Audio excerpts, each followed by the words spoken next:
You may have heard about President Trump's executive order basically saying, and I'm paraphrasing, the federal government doesn't have to comply with contracts with labor unions.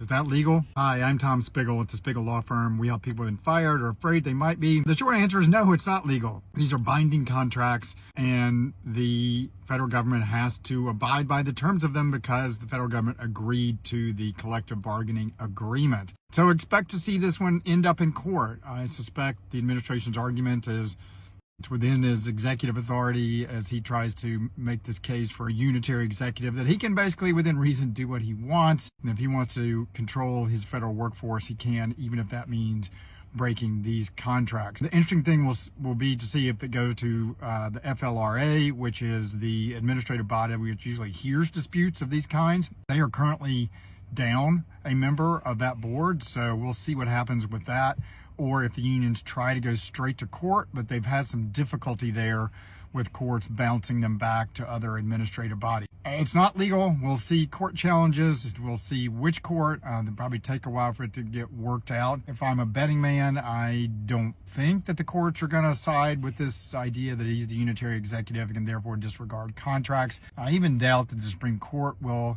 hold that, but we'll see. But the short of it is that at least as the law stands right now, it's not legal, but it's going to have to work its way through the courts. In the meantime, unfortunately, some of these labor unions and their members are going to be in a bit of limbo as the executive branches do sort of what they want, whether it's legal or not.